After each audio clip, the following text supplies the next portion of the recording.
The Mysteries of Dreams and REM Sleep. Hello and welcome to Subconsia, the podcast that explores neuroscience and psychology to support your personal growth.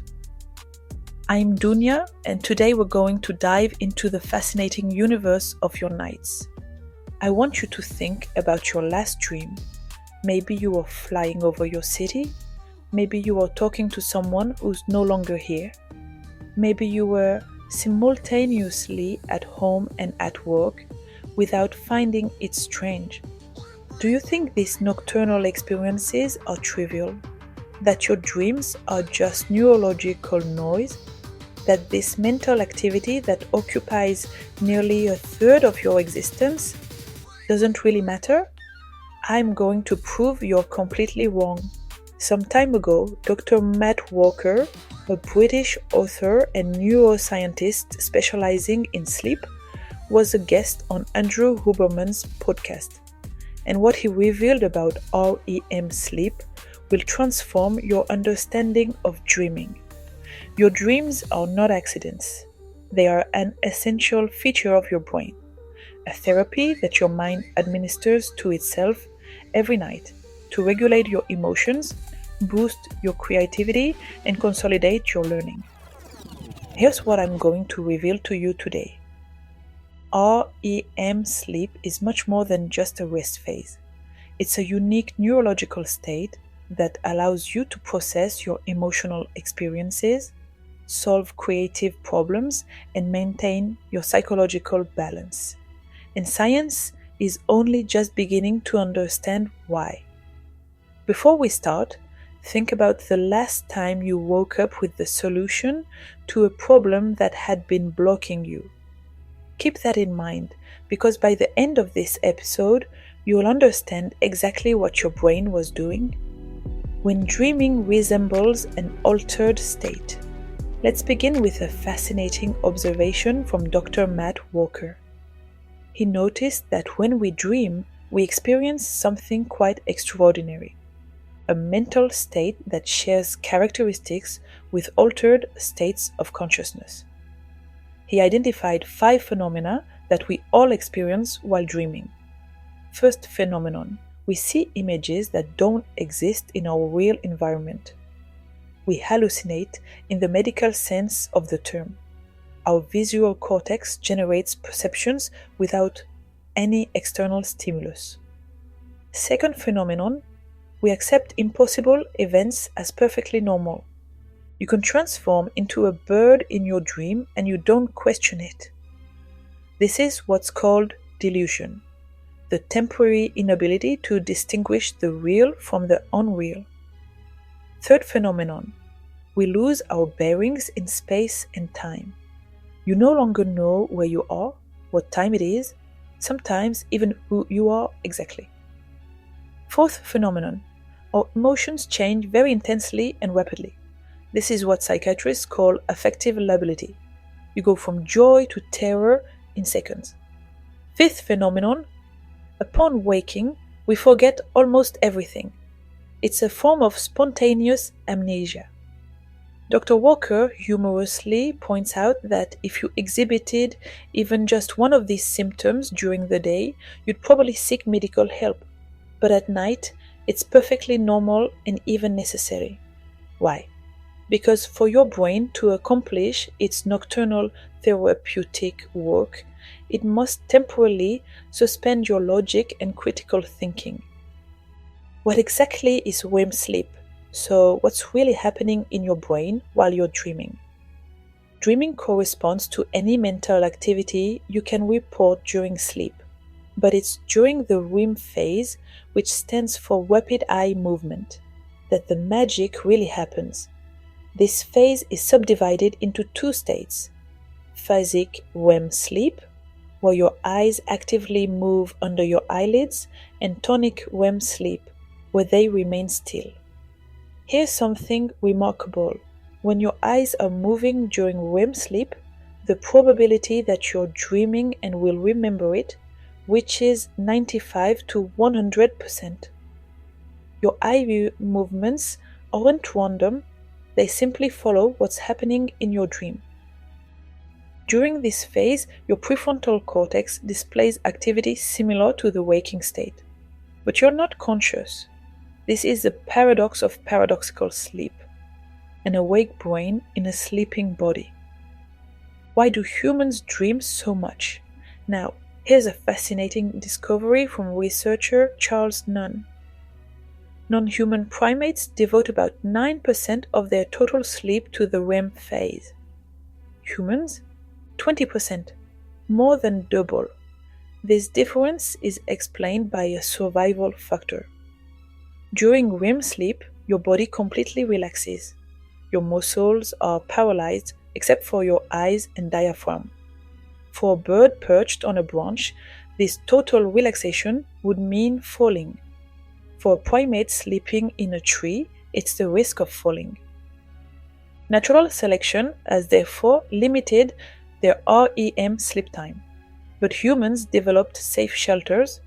This security allowed us to dream much longer. And evolution used this extra time to develop superior cognitive abilities, creative problem solving, complex emotional regulation, consolidation of sophisticated memories. Your ability to dream is one of the characteristics that makes you human.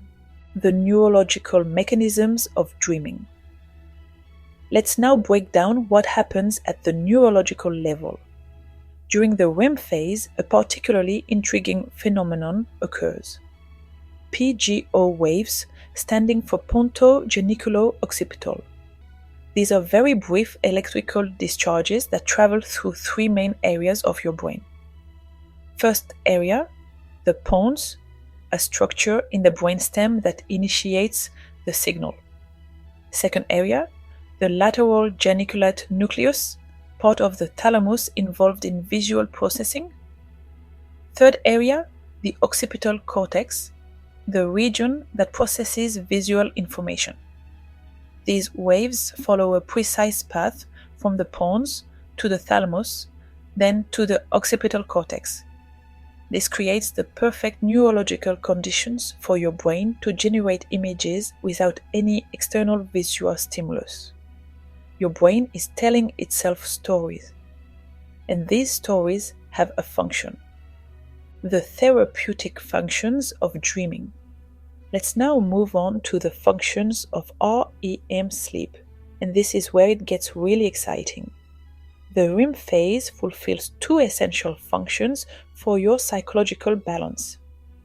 First function, it stimulates creativity and facilitates problem solving. While you're dreaming, your brain tests unusual combinations, makes associations your rational mind would never make. That's why you sometimes wake up with a solution that had been eluding you for days. Second function, it ensures your emotional balance. It's genuine nocturnal therapy. An experiment conducted on people suffering from depression revealed something remarkable.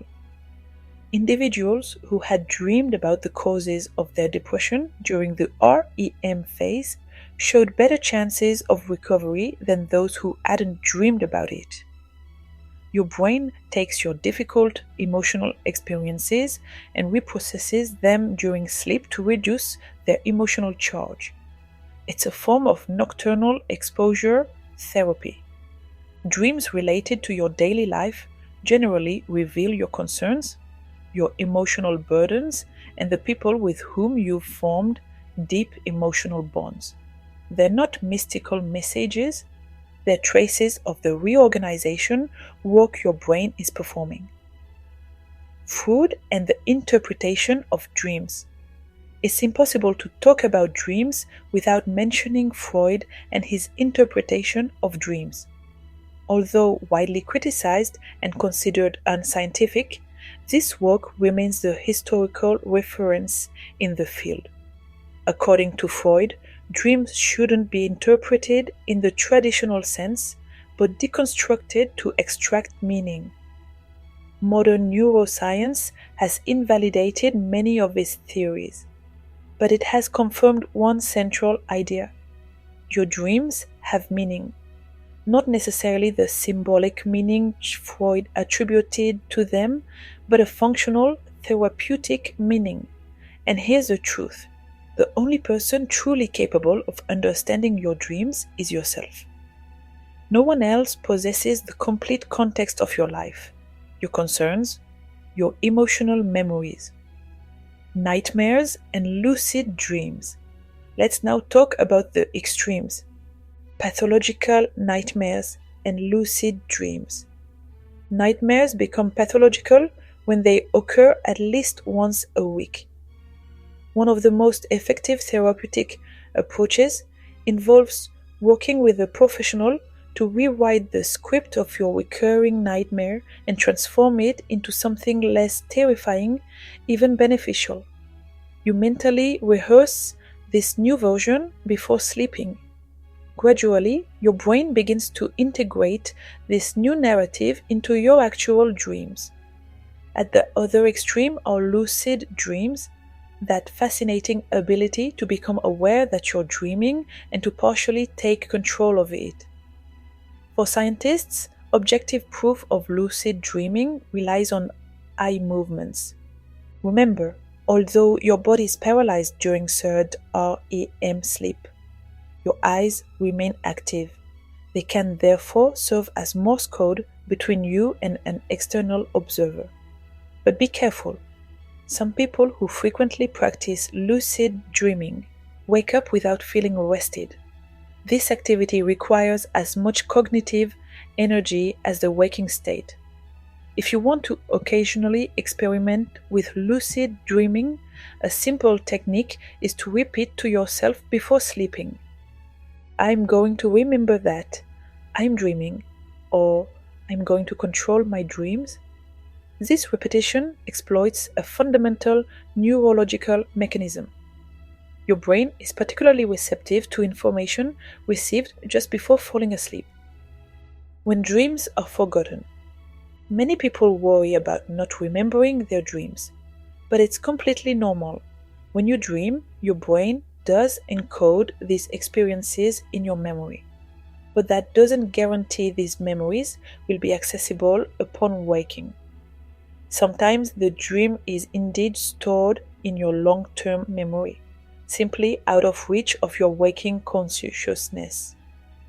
If you want to improve your dream recall, the most effective technique is to note down a few keywords immediately upon waking. This act of notation strengthens the neural circuits involved in dream recall, optimizing your REM sleep. Let's finish with some practical recommendations. Among the supplements that have shown some effectiveness are magnesium 3, apigenin, which is chamomile derivative, and theanine, an amino acid present in green tea. Theanine proves particularly effective for people suffering from anxiety, although it also increases the probability of having lucid dreams. But beyond supplements, the regularity of your sleep rhythm remains the most important factor. Your brain optimizes the distribution of your sleep phases based on the time you usually go to bed. Your nocturnal therapy. Here's what to remember. Dreaming remains one of the most fascinating human experiences. Every night, you plunge into a universe where the laws of logic fade away, where your emotions are freed, and where your brain performs essential therapeutic work. Far from being simple nocturnal entertainment, dreaming actively participates in your psychological balance, your creativity, and your emotional well-being. Whether or not you remember your dreams, whether they're ordinary or lucid, peaceful or nightmarish, they constitute an irreplaceable part of your mental life. Your mission for this week is simple. Give importance to your sleep. Ask yourself, did I sleep enough this week? Did I wake up feeling rested? Did I have creative insights after a good night's sleep? Observe the correlation between your sleep quality and your overall well-being. you begin to see the direct impact. Thank you for listening to Subconsia. If this episode enlightened you about what happens in your brain when you sleep, share it. Because understanding sleep is the key to a more balanced life. The next time you fall asleep, remember, your brain has just accomplished its own nocturnal therapy session. And that's perhaps the most beautiful mystery of sleep, healing us while we sleep. See you soon on Subconsia.